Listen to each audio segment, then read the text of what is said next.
previously on Gears. Time for Disis Double D's. And of course on a Tuesday it's always dudes or dudesses or divas. Divas, all right. So joining us on the line is Richard van Wildemann from Port Elizabeth. Hello, Richard. How's it, Sasha? How you, Chopper?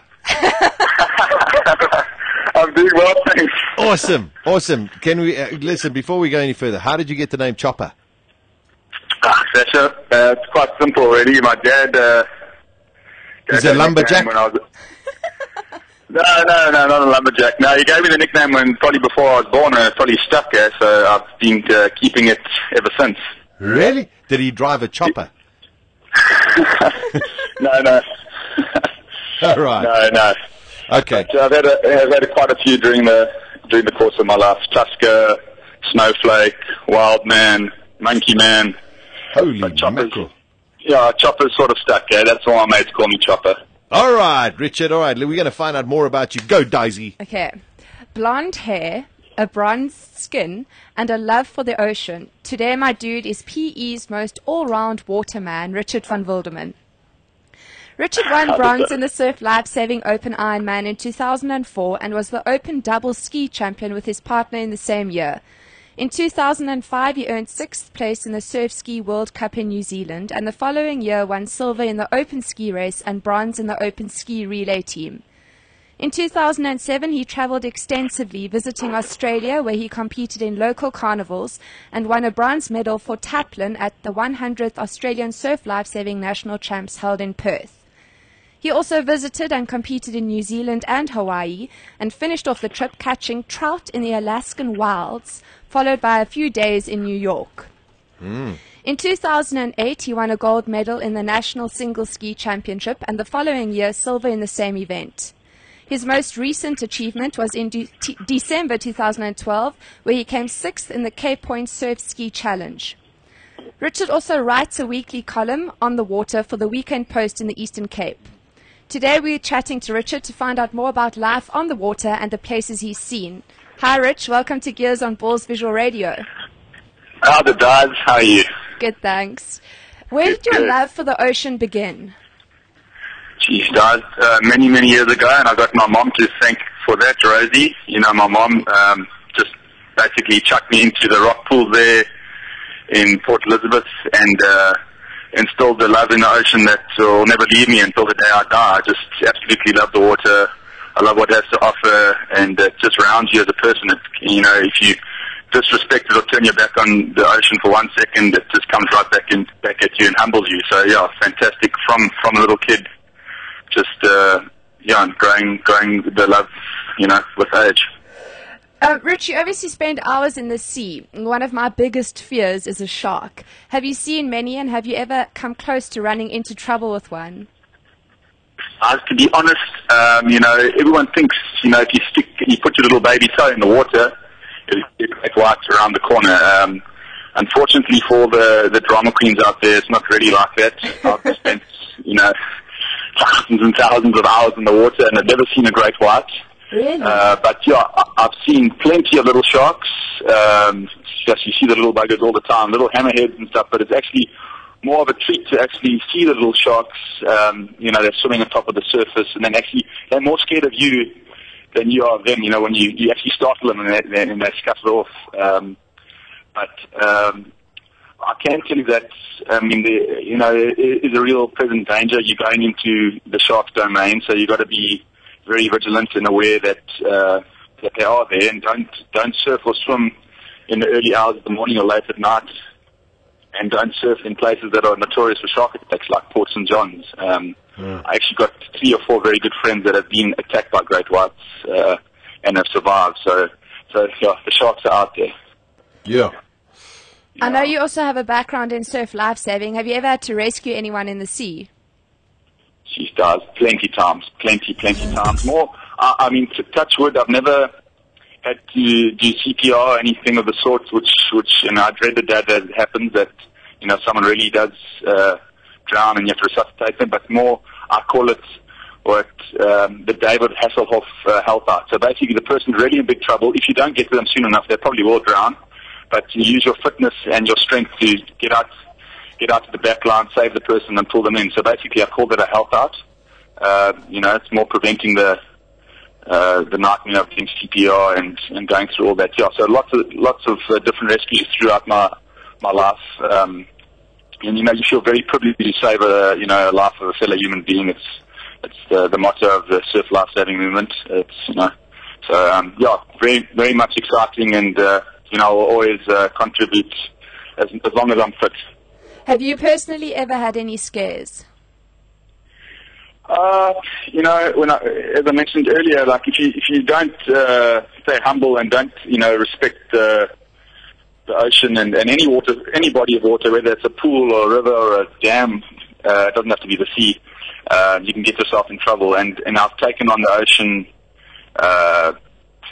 naively sometimes when the conditions have been so big, so huge that even the strongest swimmer in the world could drown. And that's when I had my biggest scare. I lost my surf ski out on the wild side in PE, and I had a big scare. My mom thought, that's it, the boy's gone, he's drowned. They called the NSR, but I was back to my buddy's ski, and we managed to come into this little protected bay, and I jumped off and I swam and I made the beach. So that was probably the biggest scare. That happened quite a few years back though. So I've wised up from then. Oh my goodness. Rich, you've obviously traveled extensively through your water sport. What's been your favorite place visited and why? Sure. Been to quite a few places. Probably I'd have to say Hawaii. I mean, Hawaii is it's just mind blowing. The majesticness of the Pacific Ocean, for lack of a better word. It's just mind blowing. You can't really explain it. I did a race there called the Molokai. It's between the Molokai Island and Oahu. It's a 53-kilometer channel crossing. It's basically like the unofficial world championships of our sport, and that was just stunning. And I was very privileged to have a very good contact there, and they took me all over the different islands, and the north side of Molokai Island holds the record for having the tallest sea cliffs in the world. So the one day I went out there on a boat, just myself and another buddy, and we cruised around, and I couldn't believe what I was staring at. 1,000-meter vertical cliff just plunging straight into the ocean. Wow. It almost brings tears to your eyes. It's stunning. So loved it. Loved every second. So I'd have to say Hawaii. Yeah, Hawaii. There's been intense drama with Lance Armstrong and doping. Do you guys get tested when competing? And what's your opinion on the Armstrong saga? EPO! Sure. EPO! EPO! Jeez. Sash is an F1 man. They put rock-down fuel in all the F1 drivers' cars. I think it's unfair to get the cyclists down, eh? Guys, I'm glad you asked that question. The sport of surf ski is relatively new, even though it's been going for 40 years. The international competitive scene's probably started picking up over the last 5 years, where there's decent amounts of money to be won. And no, they haven't started testing yet, which is quite a controversial topic, as you can imagine. You got some supreme athletes. Not that it's a fully commercial sport, but there's some supreme athletes, and it's beginning to become a serious topic. So hopefully they will start testing. Not to drop any countries' names, I wanted to say Spain. The Spanish, they're notorious for doping, and actually the athletes, whether it's Alberto Contador and the Tour de France, they're revered. So if they get caught, they're still national heroes. Yeah. And a couple of air paddlers have been caught, doping, EPO, blood doping, steroids, and so forth. And they take the band, slap on the wrist, and then continue paddling afterwards, and nothing really happens to them. But hopefully, with the world body getting involved, they're going to start putting measures in place to catch the culprits and make it a level playing field. Lance Armstrong, he's a world-renowned hero now, obviously a fallen hero. Well, I'm glad he's come clean. I still respect him for what he's done. He provided hope for millions of people suffering from cancer. We all know people that have suffered from cancer. So, you've got to take the good with the bad. And it's just sad, like with what's the best example I'll give? Like Hansi Cunha. Hansi Cunha was a scapegoat, and I think they must make Lance a scapegoat like they made Hansi, because, I'm sure Shane Warne, Mark or Steve were involved with match fixing, and poor Hunty took the fall for basically world cricket. And Lance Armstrong made Nike, Oakley, Trek bicycles, and every single bike shop around the world, multi-millionaires. So he, deserves a little bit of credit. So I said, give Lance his punishment, but don't crucify him. Yeah, I agree with you in that. Rich, I know you have a pretty naughty streak in you. I remember as a youngster at fan court, there was a German woman tanning topless at the pool, and you thought it was the most hilarious thing you'd ever seen. You and Mark couldn't keep your eyes off this woman and just kept sinking to the bottom of the pool, and the bubbles would all start popping up. Tell me about the naked beaches you've been to as an adult. Okay, I must confess straight up. End of December last year, my friend dared me. We went to Sandy Bay, and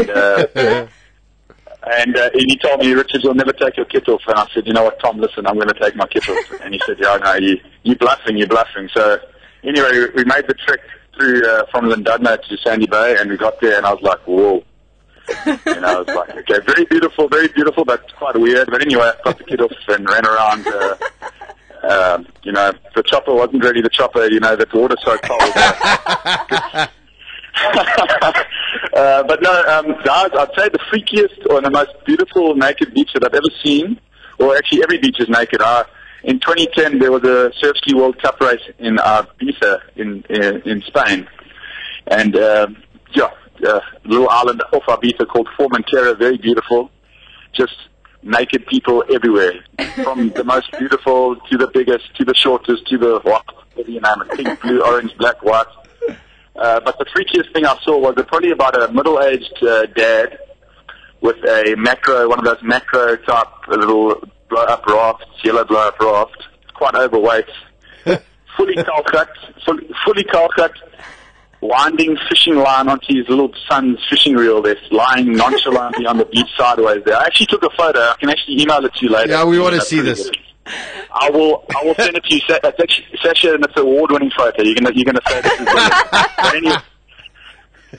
Anyway, maybe you can tweet it. I don't know, but it's full on. It's so funny. But anyway, had a great time there, and look forward to going back one day. Oh, that's classic. Yeah.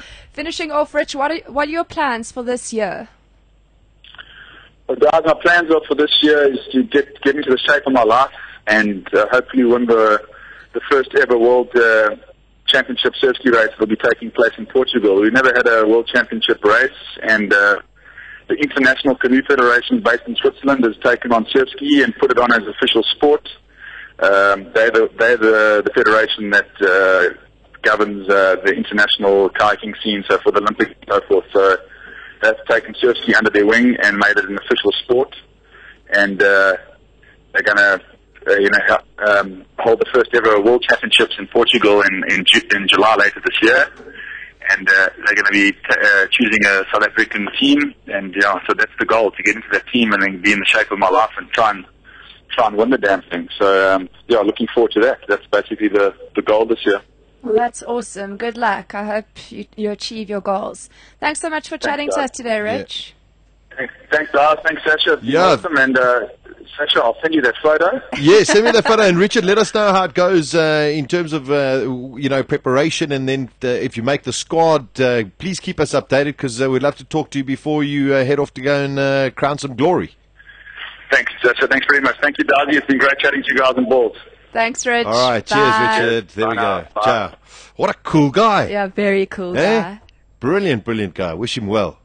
You know that surf ski race he was talking about in Hawaii? Yes. That's the race that was sort of put on the map by Magnum PI, Tom Selleck, in the Magnum series, because he was a big paddler. And he bought a plate and used to do that race all the time. Oh, my goodness. Amazing, yeah? At the next intersection, turn on Gears with Sasha Martinengo. Weekdays from 12 to 2 p.m. Central African Time.